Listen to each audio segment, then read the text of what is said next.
Bueno,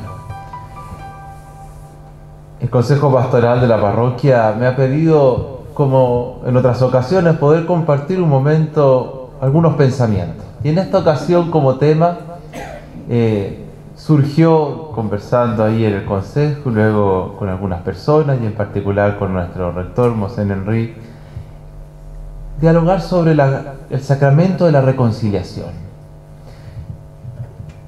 Si es que alcanzamos, es ambicioso, pero no es que me vaya a detener muy largamente en cada uno de estos puntos, pero yo he querido enumerar los temas que conversaremos muy brevemente, cada uno de ellos, por supuesto, por motivos del tiempo.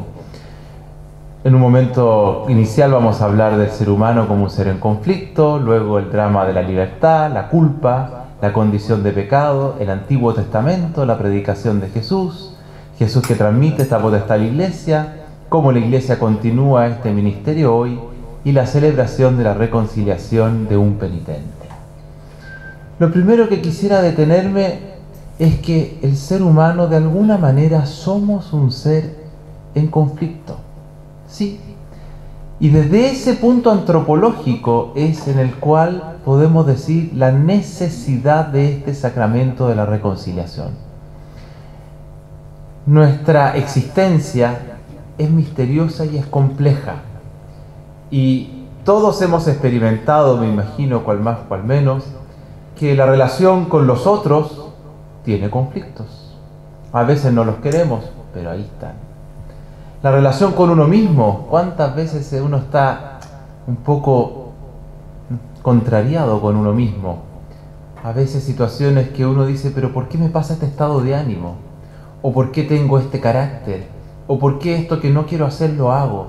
¿O por qué fallo en esto? ¿O por Dios que me encantaría hacer esto o esto otro, pero hay por ahí este misterio de la pereza como que se apodera de nosotros así?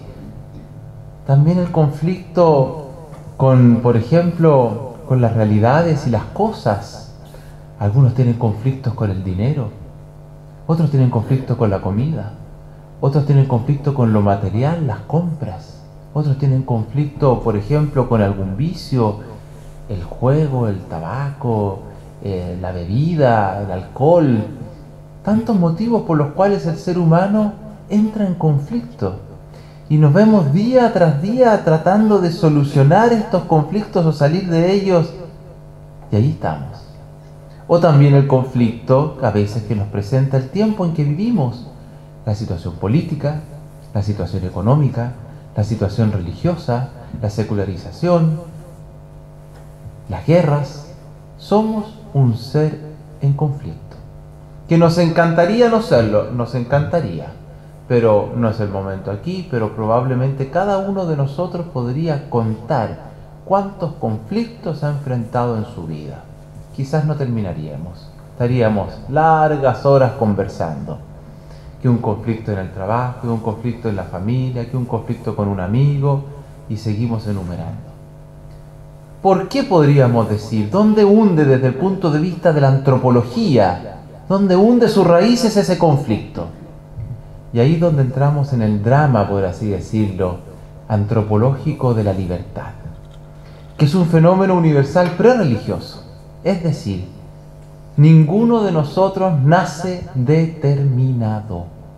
Vamos construyendo nuestra vida. La vamos determinando.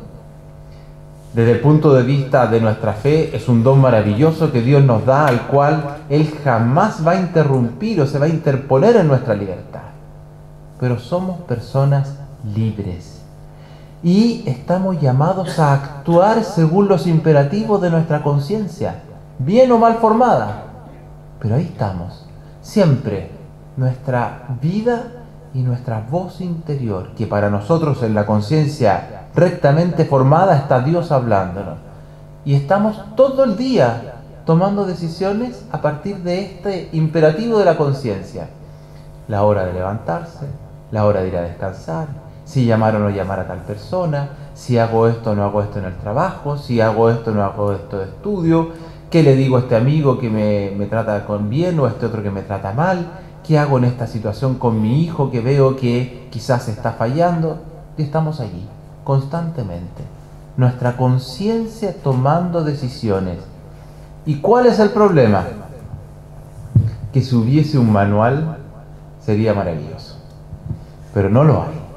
Esto no es como cuando uno compra alguna máquina nueva en la casa, que tiene que armarla, una lámpara, o llega una cafetera nueva, una lavadora nueva, cual algunas veces el manual es más o menos complicado, pero ahora viene paso a paso y con todas las herramientas, inclusive, no hay que ni siquiera traer las herramientas, están allí. Y siga paso 1, paso 2, paso 3. Y a menos me pasa a mí que yo creo que sé más que el manual, me salto algún paso y fallé, lo armé mal. Me pasa así, a mí. La vida no tiene un manual. No hay un manual para ser papá, para ser mamá, para ser sacerdote, para ser hombre, para ser mujer. No hay. Podrán haber libros que nos ayudan y los hay muchos, pero no hay un manual. Y eso hace que a veces acertamos y otras veces no. Y cuando acertamos o no acertamos, debemos asumir las consecuencias. A veces consecuencias fantásticas, porque justo le acerté. Dije la palabra preciso a mi marido o a mi mujer. Le dije la palabra precisa a mi hijo. O hice el gesto justo que mi amigo o mi vecino o mi vecina necesitaba. Y otras veces, por más que me preocupé de buscar la palabra precisa, la dije y ardió Troya. Y ahí quedamos. Y tengo que asumir las consecuencias. Las consecuencias de, a veces, gasto bien o no gasto bien un dinero, las consecuencias si esto que voy a comprar, qué va a significar para mi futuro, etcétera. La consecuencia al momento, decisiones importantes de decidir, por ejemplo, una vocación matrimonial y tantas otras. Y tenemos que asumir las consecuencias. ¿Y qué sucede si no le acertamos? Y actuamos mal. A veces con conocimiento de nuestra mala actuación y otras veces no. No vamos a entrar en el tema del conocimiento, consentimiento y libertad para evaluar un acto pecaminoso o no, sino que simplemente nos sucede que cuando no acertamos, una de las primeras situaciones que viene a nuestra vida, la culpa. Y nos percibimos interiormente divididos. ¿Por qué pongo esa imagen? Para algunas personas que nos recordamos de una película que ya tiene muchos años atrás, se llama La Misión, que era este personaje, que era quien perseguía y mataba a indígenas, se convierte y lleva allí todas sus armas y las carga río arriba, porque no era capaz de perdonarse él mismo su culpa, hasta que llega uno de los indígenas a quien él tanto había perseguido y corta la cuerda y lo perdona y lo libera de su culpa. Pero ahí está nuestro sentimiento de culpa y que emerge y busca salir, y inmediatamente uno le va a preguntar a un amigo: oye, ¿qué hago para solucionar esto que hice? ¿Cómo arreglo el problema con mi hijo? ¿Cómo arreglo el problema con mi marido, con mi mujer? ¿Cómo arreglo el problema con alguna persona? Imagínense aquí, si yo traté mal a alguien, ¿cómo lo arreglo? Viene la culpa y ahí está. Entonces yo diría que antes de la fe, el sacramento de la reconciliación hunde sus raíces en una realidad humana, antropológica, que es esta experiencia de ser seres en conflicto, esta experiencia que yo, por poner un título un poquito más llamativo, drama de la libertad, y esta experiencia de la culpa. Primer motivo, cuando uno, ¿por qué confesarse hoy? Antes de partir a buscar, que lo vamos a hacer ahora, que es el paso siguiente, en la Sagrada Escritura o en las mismas palabras de Jesús, también hace bien ir a buscar en aquel que fue creado a imagen y semejanza de Dios, nosotros, y que tenemos esta realidad en nosotros, que nos damos cuenta que existe allí. ¿Cuál es el siguiente paso entonces? ¿Cómo se expresa esto teológicamente? Y teológicamente, desde un punto de vista, ya lo vamos a ver desde la Sagrada Escritura, ese, por así decirlo, ser en conflicto, en teología se acuña la palabra pecado.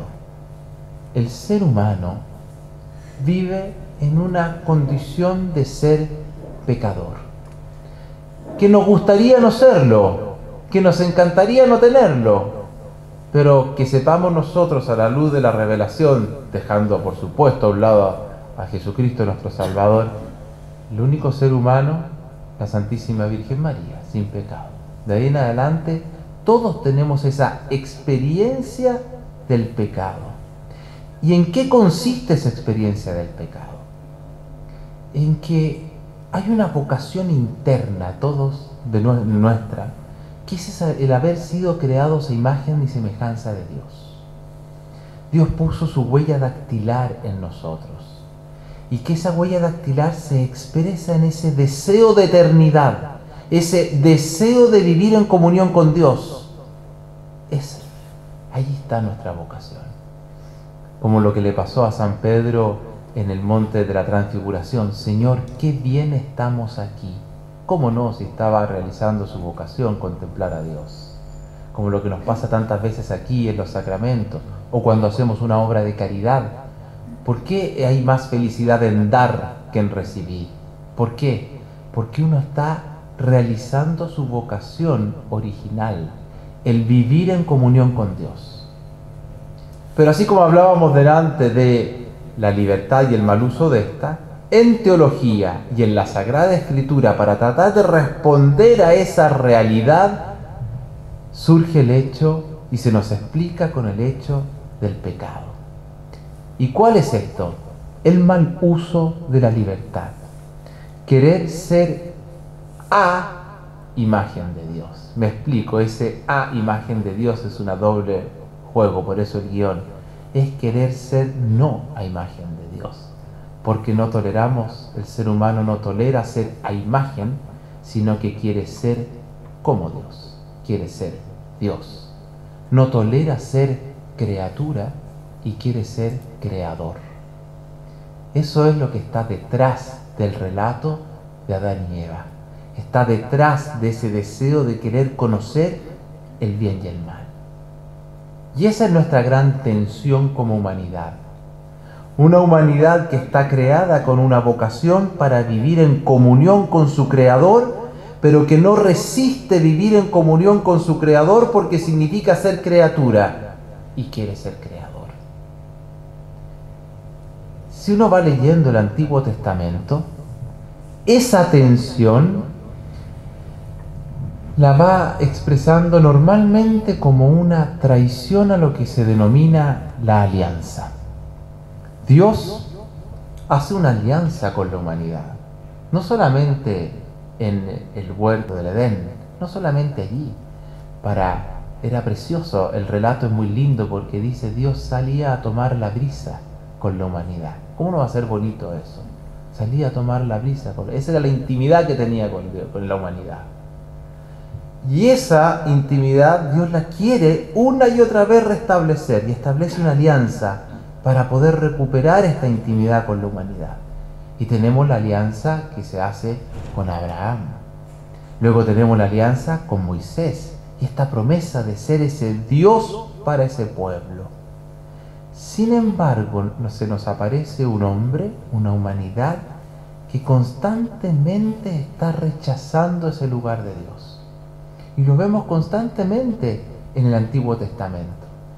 Si uno pudiese resumir el Antiguo Testamento, es la tensión entre un Dios que es amor y que hace lo posible por manifestar su amor a su pueblo para cuidar esa alianza de intimidad originaria, y un pueblo, una humanidad, un ser humano que una y otra vez le da la espalda.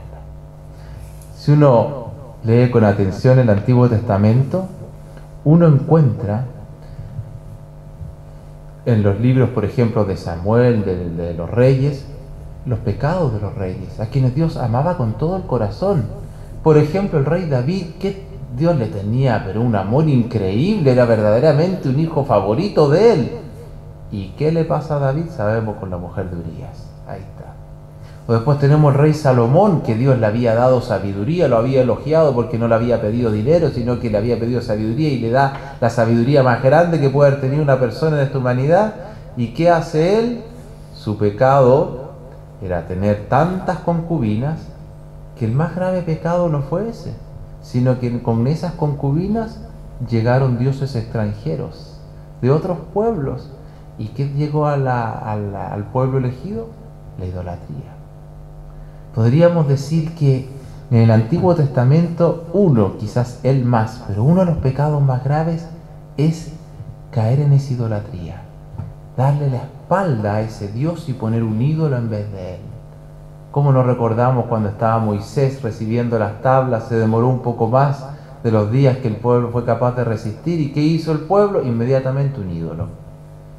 Bueno, así también hoy, uno quizás de los pecados más graves es la idolatría. Que no es que nosotros vayamos a adorar a otro Dios falso, no sé, que nos llegaran a hablar un Dios de otra religión, podría darse, pero tantas veces le damos la espalda cotidianamente a Dios poniendo otros pequeños ídolos en nuestra vida. Cada uno sabrá cuál va poniendo, pero algunos llegan a poner casi también como ídolo una serial de Netflix, ¿sí? Otros ponen como ídolo un partido de fútbol, otros ponen como ídolo el dinero, otros ponen el placer, otros ponen la droga, y así vamos sumando. Cada uno tiene que revisarlo. Pero lo precioso de esto es que uno dice ya, Dios se podría haber cansado en el Antiguo Testamento, todavía no llegamos a Jesucristo, y no se cansó, sino que constantemente el Antiguo Testamento nos muestra un Dios que es misericordioso, y está lleno de frases en la que intenta mostrarle a ese hombre que le da la espalda, le intenta mostrar, mira, yo te creé para una alianza conmigo. Por ejemplo, una frase del libro del Deuteronomio: porque el Señor tu Dios es un Dios misericordioso, no te abandonará, ni te destruirá, ni se olvidará de la alianza que estableció con tus padres mediante un juramento. Y tengo misericordia a lo largo de 1000 generaciones. Si uno pues sacara la cuenta, si fuésemos matemáticos, 1000 generaciones, habría que empezar a multiplicar. Una generación podríamos decir, serán 40 años, 50 años, digo por 1000. Todavía no vamos en qué generación, y 1000 nos quedan más por delante. Ese es Dios. Y si me aman y cumplen mis mandamientos. Entonces, esa tensión de un hombre en conflicto, porque tiene esta libertad en sus manos, de la cual hace mal uso, porque a veces no acierta y surge la culpa, en la Sagrada Escritura está expresada como el objetivo de esa libertad es su vocación más profunda, la alianza con Dios. El haber sido creado imagen y semejanza de Dios. Un Dios que no se cansa de hacer alianza con la humanidad. Sin embargo, el ser humano le da la espalda colocando ídolos. Es como, yo me imagino esa escena, si uno pudiese imaginarse, cuando Dios sopla su espíritu sobre Adán, que dice el texto que sopló sobre él, insufló su hálito, es dársela vuelta, girarse y no recibir más ese hálito de vida de Dios, porque no resiste vivir gracias al hálito de vida de Dios, sino que quiere vivir por sus propias fuerzas, por mis propios medios. Aquí estoy yo. Ahora, Dios no se cansa y muestra su misericordia, la muestra constantemente, pero Dios es muy astuto, es muy sabio. Si bien su misericordia está allí, donándose permanentemente, y no sabe no ser misericordioso porque es su esencia, hay algo sí que se nos pide para poder acoger esa misericordia. Y esa es la conversión. La condición para el perdón es la conversión. Y si uno se fija bien en los profetas, estos personajes enviados por Dios al pueblo de Israel, lo que hacen es llamar al pueblo permanentemente a la conversión. Llaman a la clase sacerdotal a la conversión, llaman al pueblo en general a la conversión, y ahí están, constantemente, anunciando a un Dios que quiere que su pueblo se convierta, se gire y vuelva a vivir de ese hálito de vida de Dios.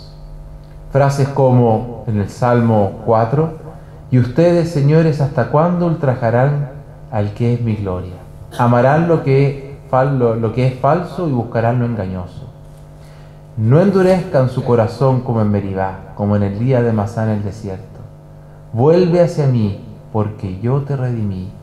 Vuelvan de su mal camino, enmienden su conducta y sus acciones.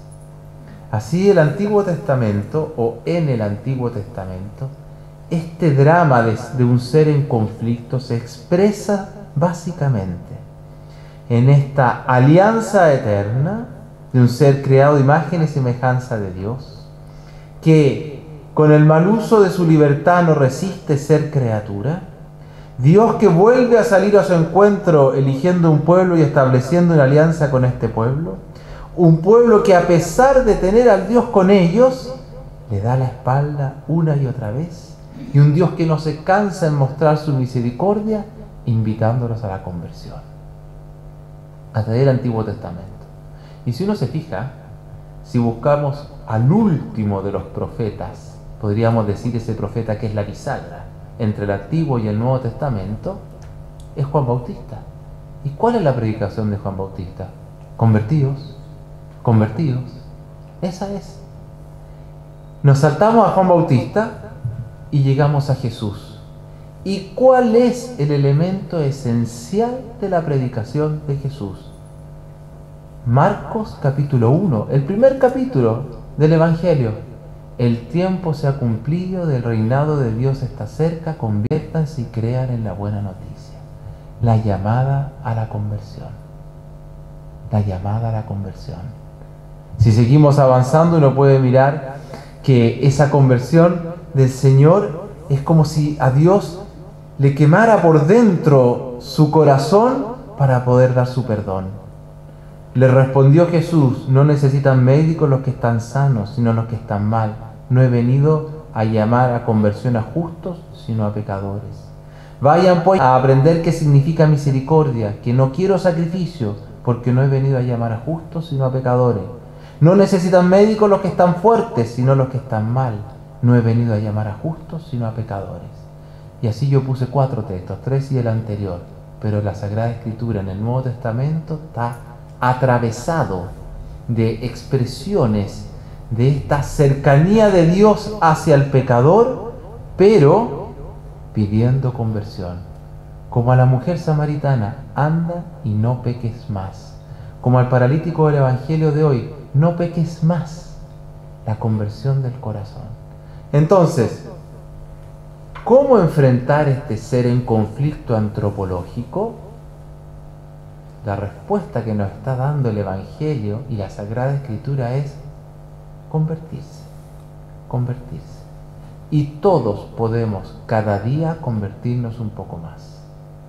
La conversión para el perdón de los pecados es eje transversal en la predicación de Jesús. Y si hay un hecho en la vida de Cristo que yo diría que es la predicación más fuerte que él realizó, porque ya no fue solo de palabras, sino que fue de obras concretas, fue su muerte en cruz. ¿Cuál es el sentido de la muerte en cruz? El perdón de los pecados.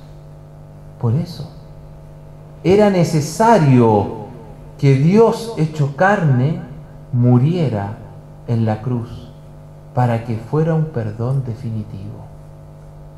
Eso es lo que celebramos en Semana Santa. Eso es lo que celebraremos. Un Dios que muere y que resucita para devolvernos esa alianza inicial mediante el perdón. Perdón que lo realiza con su muerte.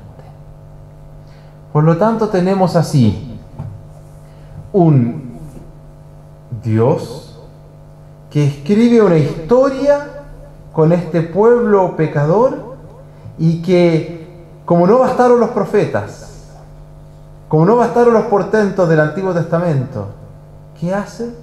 Envía a su Hijo. ¿Y qué hace ese Hijo? Predicar la conversión.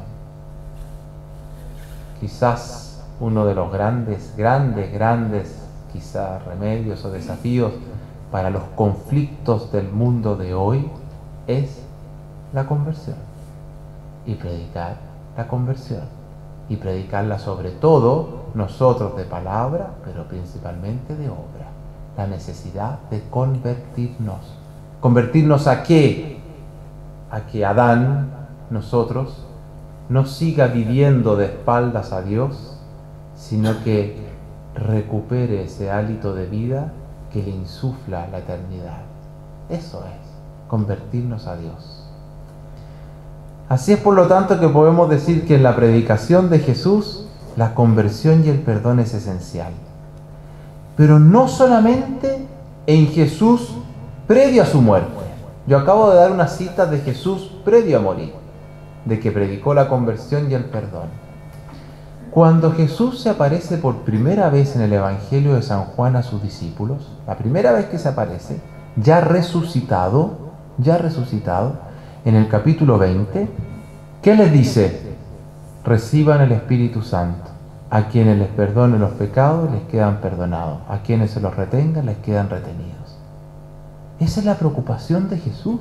Es muy impresionante que en la primera aparición, y de hecho cuando el Concilio de Trento tuvo que elegir un texto sobre el cual colocar la institución del sacramento de la reconciliación, eligió este, para demostrar que en el Jesús resucitado, Él, ya glorioso, entrega a sus discípulos este mandato, mediante el soplo del Espíritu Santo sobre ellos. Por lo tanto, cuando estamos hablando de perdón y conversión y misericordia, estamos hablando de la esencia del Evangelio. La esencia. A veces nosotros nos vamos como por las ramas del Evangelio, que no quiere decir que no sean importantes otros temas u otras aristas. Hay que verla, hay que tocarla siempre, porque la vida cristiana tiene tantas situaciones en que podemos atravesarlas vividas desde el Evangelio, todas ellas. Pero si queremos ir al tronco, o mejor dicho, queremos ir a las raíces, perdón, conversión, misericordia. Eso es. El perdón de los pecados aparece así, por tanto, ya desde el comienzo del Evangelio, como el signo esencial de la misericordia divina y de la realización de las promesas de salvación. Entonces así tenemos un ser en conflicto, un Antiguo Testamento que nos explica teológicamente ese ser en conflicto, y un Nuevo Testamento con la venida de Jesucristo, en que Dios toma la iniciativa radical de, mediante su pasión, muerte y resurrección, regalarnos el perdón de los pecados y mostrarnos la urgente necesidad de todos convertirnos más. ¿A qué? A Él. Hasta ahí ya uno dice, bonito, precioso, pero esta cadena sigue. ¿Y qué sucede? Voy a colocar el mismo texto. Jesucristo transmite ese poder a sus discípulos. Que ellos lo hayan comprendido inmediatamente, probablemente les tomó un tiempo en comprender esto de qué significa ser iglesia, cómo ejercitamos este perdón de los pecados y cómo elaboramos un rito para expresar y donar esto. Eso es otro tema de este capítulo, expresar la toma de conciencia de la iglesia en cuanto a cómo ejercitar el perdón de los pecados. Porque así como yo decía adelante que no existe un manual para ser humano, tampoco los discípulos Jesucristo les dejó un manual para ser iglesia. Tuvieron que ir aprendiendo a lo largo de la vida de la iglesia. Bueno, esa capacidad, ese don enorme de Dios de perdonar los pecados, lo entrega a su iglesia. Lo entrega a su iglesia en cuanto que la iglesia, sabemos por palabras de San Pablo, que es cuerpo de Cristo. Y continúa hoy esa obra de Cristo. Textos en los cuales Jesucristo entrega ese poder a su iglesia. Uno, lo tenemos allí, ya lo hemos repetido, lo hemos dicho, cuando se aparece por primera vez a los discípulos, lo coloca el Evangelio de San Juan. Y previos a este, coloco este primero porque este es el texto que eligen los concilios para hablar de la institución de este sacramento, en Cristo resucitado. Pero previos a este también tenemos otros dos que son conocidos, uno dirigido a Pedro y otro dirigido a los discípulos, en que les otorga el poder de atar y desatar. No vamos a entrar en la exégesis de estos textos, porque respecto a estos dos específicamente, estas frases y estas palabras que ocupa Jesús no eran novedosas para el momento. Ya había una tradición en el rabino de una comunidad con la capacidad de excluir o recuperar o volver a incluir en una comunidad, y se le denominaba también atar y desatar a esa realidad, a esa potestad que tenía el rabino. Sin embargo, aquí queda con claridad que Jesús le está donando una potestad, un poder a sus discípulos. Entonces la Iglesia continúa ejercitando esa potestad hoy. Ahora me voy a saltar 1964 años. Me voy a saltar más o menos. Porque claro, la pregunta es, ¿cómo ejercita la Iglesia esa potestad? ¿Por qué me voy a saltar 1964 años? Porque Jesús instituye sacramentos, pero no instituye ritos, salvo algunos pequeños, muy pocos. Y es muy importante eso, porque los ritos de cómo celebramos nuestros sacramentos a lo largo de la historia varían, y han variado mucho. A veces nos asustamos porque las cosas cambian. En la liturgia las cosas siempre han cambiado, y no hay que tener miedo a eso. Bueno, no voy a detenerme ahora en todas las maneras rituales en que la Iglesia ha ejercitado esta potestad, sino que me voy a detener simplemente en decir, bueno, hoy y a lo largo de la historia de la Iglesia, ¿cómo ha esta comunidad de discípulos ejercitado esta potestad recibida por Cristo para poder otorgar el perdón de los pecados a aquel que expresa su conversión y a aquel que desea poder, por así decir, vivir en paz y sanamente este conflicto interior mediante los sacramentos? Sacramentos que básicamente son un rito constituido por palabras y gestos. Palabras y gestos. Y no llama la atención que sea así, porque lo que hace Jesús encarnándose es ocupar las mediaciones humanas para darnos la salvación. Eso a muchos nos escandaliza. ¿Cómo Dios va a ocupar la mediación humana? Esa es la encarnación. Claro que escandaliza. Nosotros estamos casi acostumbrados a ir al Belén el día de Navidad, darle un beso al niño Jesús, y lo encontramos tierno. Es muy tierno y es muy lindo. Pero pensar que Dios asuma la humanidad para poder donar así su salvación, teológicamente en aquel tiempo era un escándalo. Y eso es lo que hace Dios. Para poder donar la salvación, lo que hace es asumir las mediaciones humanas, porque nosotros actuamos por mediaciones. Que quiero decirle, o que necesito salud, voy al médico. Que quiero que me enseñen matemáticas, voy al profesor. Que quiero aprender filosofía, voy al profesor. Que necesito alimentarme, voy al mercado y compro. Todas son mediaciones. Que quiero decirle a alguien que lo quiero mucho, lo digo mediante la palabra. Y si la palabra, que ya es mediación, no me alcanza, le hago un gesto, le regalo una caja de bombones, una flor, le regalo, no lo sé. Mediaciones. Por lo tanto, lo que hace el Señor encarnándose es asumir ese lenguaje de mediaciones. Entonces nos dice, mira, lo más increíble, por ejemplo, es la vida, que es el don más grande que tenemos, la vida. ¿Cómo la da? Por mediación de un hombre y una mujer. Ahí está el papá y la mamá. Entonces uno dice, ¿pero cómo?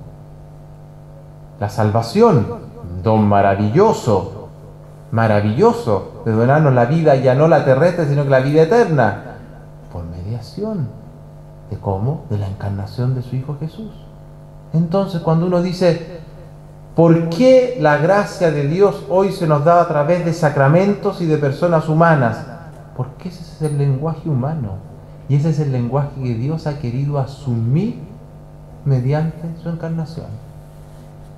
Así de simple. Nosotros pensamos a veces que cuando Pedro veía a Jesucristo, salvo en la transfiguración, veía a Dios Todopoderoso. No, veía a Jesús que se cansaba, que lloraba, que quizás de vez en cuando le salía un poco de mal genio con los mercaderes del templo, quién sabe, mediaciones. Bueno, así también hoy. ¿Y qué son los sacramentos? Esa mediación de gestos y palabras para darnos la gracia de Dios. Y en este caso, la gracia del perdón para alguien que ha comprendido que necesita convertir su vida es el sacramento de la reconciliación.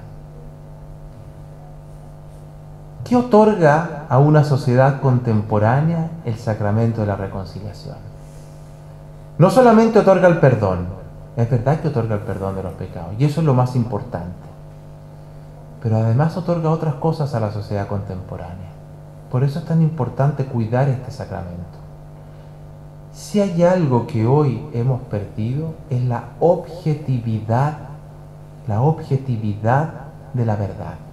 Es decir, hemos reducido la verdad a múltiples verdades subjetivas, y que ya nuestra sociedad no se pregunta cuál es la verdad sobre algo, cuál es la verdad sobre el matrimonio, la verdad sobre la vida, la verdad sobre la muerte, la verdad sobre etcétera, etcétera, etcétera, sino que dejemos de preguntarnos si existe una verdad objetiva. Mejor pongámonos de acuerdo según tu verdad, y creamos un margen legislativo en la que nos permita a todos convivir con nuestras múltiples verdades. De eso que aparenta ser muy bueno, y tiene algunas cosas buenas, tiene para mi gusto un riesgo, que es la renuncia a la existencia de verdades objetivas, que algunos podrán decirle metafísicas, otros les llamamos verdades trascendentes. Ya renuncio, por ejemplo, como ciudad, como sociedad, a tratar de comprender qué es la vida. No. Ya que tú la defines así y tú así, hagamos un marco normativo que nos permita convivir ambos con nuestro concepto de vida. Ya renuncio a comprender qué es el matrimonio, sino que tú lo concibes así, tú lo concibes así, hacemos un marco normativo que nos permita convivir cada uno así. Y renunciamos a la verdad objetiva. Y dentro de esas verdades objetivas está el bien y está el mal. Está el bien y está el mal. Y la reconciliación y este sacramento nos viene a ayudar a recuperar que existen actos buenos y actos malos. Nos vuelven a recuperar, a decir, mira, hay una objetividad de bien y mal en los actos. Que después la culpabilidad, ahí veremos si es que es culpable o no es culpable, y valoraremos según el conocimiento, el consentimiento, la voluntad, la libertad, etc. Pero hay actos objetivamente buenos y actos objetivamente malos. No es un tema de simple consenso esto. Y para una sociedad como la actual, la reconciliación le viene a decir, esa objetividad existe. ¿Y dónde la encontramos? En Dios. En Dios. Por eso es tan importante para una sociedad como la actual sacar a Dios de en medio, porque poner a Dios es enrostrarle permanentemente las verdades eternas, y hay que sacarlo, hay que esconderlo, que nadie lo vea, esconderlo en un cajón, y si hay un signo religioso, apagarlo, que nadie lo vea.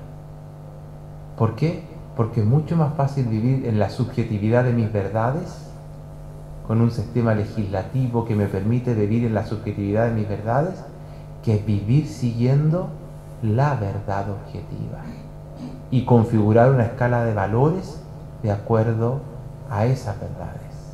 La reconciliación eso nos hace, nos recuerda la capacidad, o mejor dicho, la existencia y la capacidad del ser humano de orientar su vida según las verdades trascendentes.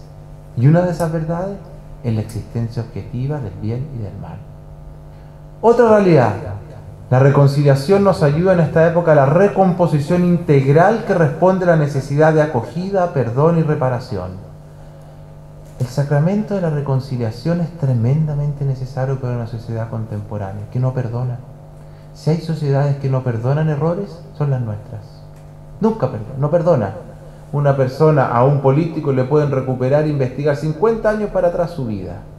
O a quien sea, un sacerdote, un obispo religioso, ya están enrostrándole una y otra vez los posibles errores que pudo haber cometido hace 50 años.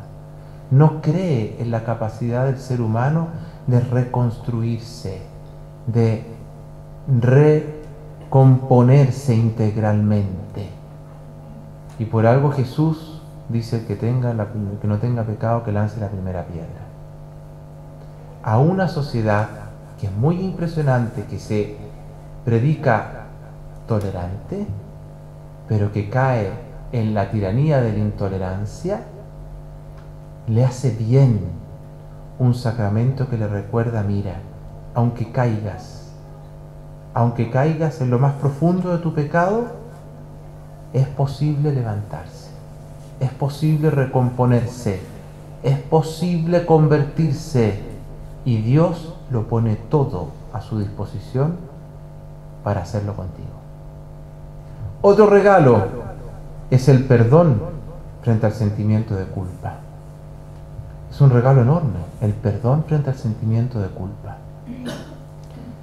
Leí una noticia hace pocos días, que me llegó ayer, antes de ayer, sobre cómo ha subido las tasas y los índices de suicidio, o sea, así muy impresionante, sobre todo en la juventud. Y era un problema que alguna vez me tocó estar en una conferencia de un sociólogo de la Universidad Católica de mi país, que hablaba cómo subían las tasas de suicidio. Bueno, frente a una humanidad que se siente culpable, desesperada, el sacramento de la reconciliación le viene a ofrecer ese ungüento del buen samaritano, ese vino y ese aceite para sanar esa herida que se llama culpa, para sanarla. Sí, que sentimos la culpa frente a nuestros pecados, pero tiene un medicamento que la sana. No es una culpa irreparable. Además, frente al rechazo, ante una concepción pesimista de la naturaleza humana, este sacramento nos regala confianza. Confianza. Es fácil caer actualmente en una sociedad que rechaza al pecador. Rechaza, como lo que le pasaba a los fariseos una y otra vez. Nos pasa a nosotros mucho y a nuestra sociedad le pasa mucho. Esta sociedad tiene necesidad de verdad. Y el ser humano tiene necesidad de verdad que le digan: mira, a pesar de tu pecado, confiamos en ti. Confiamos en ti. Porque vemos el valor de tu persona. Vemos el camino que has realizado. Vemos la conversión de tu vida. Confiamos en ti. Entonces, para mi gusto, creo que, y ahí es un acto debemos hacer un acto, por así decirlo, de contrición o un examen de conciencia como iglesia y nosotros sacerdotes como ministros de este sacramento, que creo que estamos en deuda con una sociedad que más que nunca lo necesita. Más que nunca lo necesita. Porque por Dios que es una sociedad que tiene hambre de que confíen en la persona, hambre de sanar esa culpa, hambre de saberse perdonado y poderse reconstruir, hambre de verdades objetivas que le orienten y le ayuden a no perderse en la subjetividad infinita de verdades con minúscula, sino que orientarse en la verdad con mayúscula, que es la verdad trascendente, Dios. Dicho eso, para ir terminando ya, aunque alcancemos poquito a ver esto, ¿cómo confesarse? O cómo debiera ser el sacramento de la confesión. Este es el ideal, es el ideal. Voy a explicar el ritual, no es más que eso. Es el ideal. De ahí a que uno como sacerdote lo pueda hacer así, al menos yo disto mucho. Quizás un cura de Ars, un Padre Pío o esos grandes santos lo habrán logrado. Yo disto mucho. Pero lo ideal Y yo diría que de las cosas más importantes, y lo pone el ritual, cuando uno toma el ritual de la confesión, una de las cosas más importantes que pone es la preparación. Y le pone preparación al sacerdote y al penitente. Preparación al sacerdote, hacer una oración y invocar el Espíritu Santo para recibir luz y amor. Un sacerdote que no ora, hoy por la mañana leía un libro en la lectura espiritual, lo importante de la oración para el sacerdote y la facilidad, especialmente la de un sacerdote, cuando ya es un libro que trata sobre la segunda etapa del sacerdocio, cuando ya se llevan 15, 20, 25 años de sacerdocio, la facilidad con que el sacerdote deje de rezar es muy grande. Para la confesión, el ritual pide que ore, y ore mucho, para tener luz y amor. ¿Y qué se le pide al penitente? Oración también. Y junto con esa oración hacer lo que se denomina un examen de conciencia, que es confrontar su vida a ejemplo y los mandamientos de Cristo y que pida perdón por sus pecados. La primera petición de perdón de nuestros pecados no está en el confesionario, está antes. Como ese hijo pródigo que se fue, tomó conciencia, tengo que volver a la casa de mi padre. Y allí ya pide perdón. Así también cuando uno se va a confesar.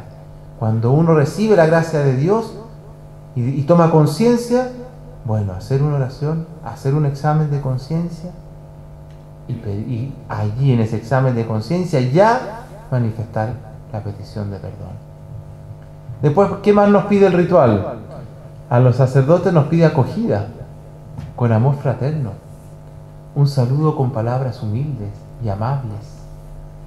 Y comenzar, por ejemplo, con la señal de la cruz, o una ejaculatoria, Ave María Purísima, depende del país, hay distintas, pero se pide un saludo amable, una breve invitación a la confianza en Dios.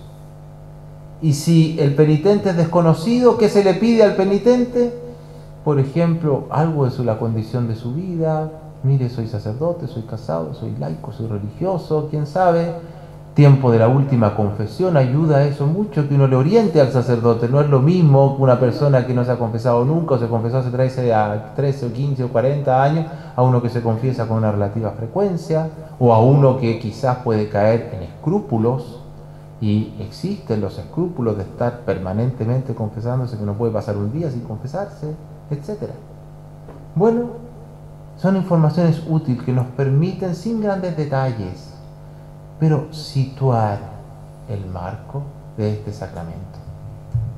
Luego, el sacerdote o el penitente, si es conveniente, se puede leer un pasaje de la Escritura, o a veces decir alguna frase de la Escritura. Lo pide el ritual y lo dice, sí, porque la Sagrada Escritura dona luz para conocer mejor nuestros pecados, dona luz para encender el llamado a la conversión, nos inflama en la confianza en la misericordia de Dios. A veces cuesta porque hay uno y otro y otro y otro y otro penitente, y eso nos ha llevado a perder que no hay ningún sacramento, ni uno, ningún ritual que no tenga la palabra de Dios. Y aquí nos pide a veces, ojalá un texto de la palabra de Dios. A veces se puede, a veces no se puede. Finalmente viene la confesión, decir los pecados, y que normalmente se inicia con el yo confieso, o yo pecador confieso, yo reconozco estos pecados ante Dios. Es muy bueno decir yo, porque a veces puede suceder que la confesión se transforme en la confesión de los pecados del vecino, del tío, del primo, del amigo, del hermano, etc., y no los míos. Pudiese pasar, pudiese pasar, no lo sé, pero puede pasar. En cambio, la confesión es para mí. Yo voy a confesar y exhortar a un arrepentimiento sincero por parte del sacerdote. Si hubo daño o escándalo, invitar o inducirlo a reparar. Esto no es como la lavadora de platos, que yo meto los platos, los lavo y al día siguiente los ensucio, los lavo, los ensucio, los lavo y los ensucio. No. Hay que reparar. Eso es convertirse. El deseo de no volver a pecar. Que quizás vuelva a pecar ya, eso es otro tema, pero que esté el deseo y que le hiciese daño a alguien, ¿cómo lo voy a reparar? ¿Cómo lo voy a reparar? A veces se puede reparar físicamente, otras veces moralmente y otras veces ni de la una ni de la otra, y tendré que repararlo con mi oración y con mi sacrificio. Y luego viene lo que antiguamente se denominaba la penitencia, que en el ritual nuevo se denomina satisfacción, que es el sacerdote a uno le invita a hacer una pequeña oración, o un acto de caridad, o un ejercicio espiritual, no lo sé, cada sacerdote tiene alguna, va variando, no va variando, no lo sé. ¿Y cuál es la función de esto? Por supuesto que no es la reparación total del pecado, si es imposible, el daño de un pecado mucho más grande que la penitencia que me den, la satisfacción que me den, rezo una Ave María, 3 Padre Nuestro, no lo sé, es mucho más grande. Pero busca expiar ese pecado, reparar en parte, porque para reparar el daño que han hecho nuestros pecados existen las indulgencias y existen un conjunto de otras prácticas de piedad. Además, la satisfacción está en vistas a ayudarnos a la nueva vida que queremos llevar. Por eso es bueno. Ya, nos recuerda, sí, tengo que hacer esto. No es porque el sacerdote ay, qué mala persona este sacerdote, me dijo que hiciera esto, ya me puso este peso. No. Es porque me quiere ayudar a comprender que convertirse es intentar llevar una nueva vida. Y además porque es medicinal. Medicinal. Sencillo, medicinal, me ayuda. La oración tiene un efecto tremendamente medicinal en nuestra vida, tremendamente. Y las obras de caridad, para qué decir. Y en Cuaresma, que es tiempo de ayuno, sacrificio, abstinencia, oración, son todas medicinas para nuestra alma. Que es como el que se fracturó un pie y antiguamente ahora ponen yeso, pero lo entablillaban a uno. Así es, que es un poquito incómodo, pero es medicinal, para que eso pueda soldar bien. Si yo quiero que la conversión de esa fractura interior que hablábamos al inicio pueda soldar bien, ahí está.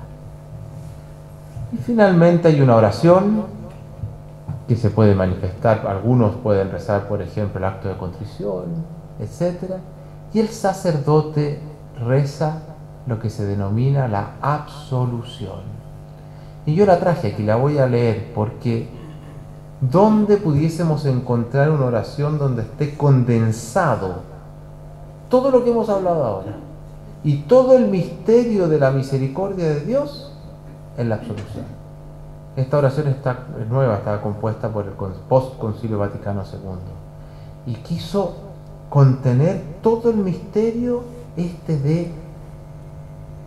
de haber sido creados imagen de semejanza de Dios por nuestro Padre, que este Padre infinitamente misericordioso envía a su Hijo para perdonarnos, que Jesucristo nos regala el perdón hoy a través de la Iglesia y la acción del Espíritu Santo en nuestra vida. Miren qué bonita. Y a veces, yo esto es un mea culpa, como se dice, a veces los sacerdotes la rezamos casi corriendo y en una voz casi baja que no se entiende nada. Y es una oración preciosa, lindísima. Dice así: Dios Padre misericordioso, que reconcilió consigo el mundo por la muerte y resurrección de su Hijo y derramó el Espíritu Santo para remisión de los pecados, te conceda por el ministerio de la Iglesia el perdón y la paz. Y yo te absuelvo de tus pecados en el nombre del Padre, del Hijo y del Espíritu Santo. Todo lo que dijimos se condensa aquí. Todo el misterio de la redención. Por eso es que la Iglesia compuso esta oración, para poder graficar al penitente y al sacerdote lo que allí está aconteciendo. Y es una oración preciosa, y que ojalá nosotros sacerdotes, al proclamarla con la mano extendida sobre el penitente, pudiésemos ir reflexionando, pensando lo que está aconteciendo en ese acto sacramental, mediación de salvación. Y por último, por supuesto, viene una despedida sencilla. Inclusive en el ritual ofrece un conjunto de oraciones para poder despedir al penitente. Un conjunto de oraciones. Y la idea es que el penitente se vaya, sí, pero se vaya a continuar un camino de conversión. A un camino de conversión. Entonces, para no cansarlos más, ¿por qué confesarse hoy? Claro, desde que el ser humano es un ser en conflicto, hasta que fuimos creados imagen y semejanza de Dios, hasta el mal uso de nuestra libertad, hasta un Padre misericordioso que no se cansó de demostrar su amor al pueblo que le daba la espalda, hasta un Hijo que derramó la sangre en la cruz y que pasó por el mundo predicando la conversión y el perdón de los pecados, y le entrega a una iglesia esta potestad.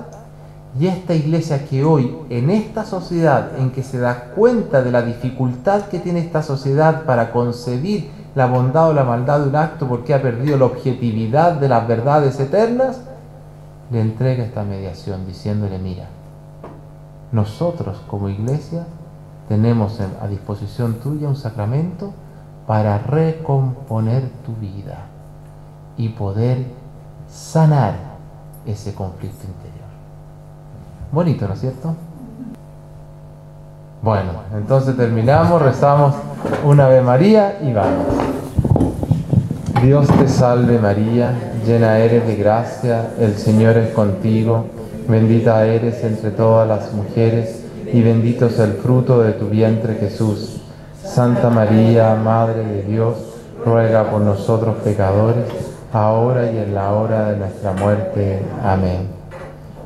El Señor esté con vosotros, y que por intercesión de la Virgen María descienda sobre cada uno de vosotros la bendición de Dios Todopoderoso, Padre, Hijo y Espíritu Santo. Amén. Buenas noches y muchas gracias. Gracias por la paciencia.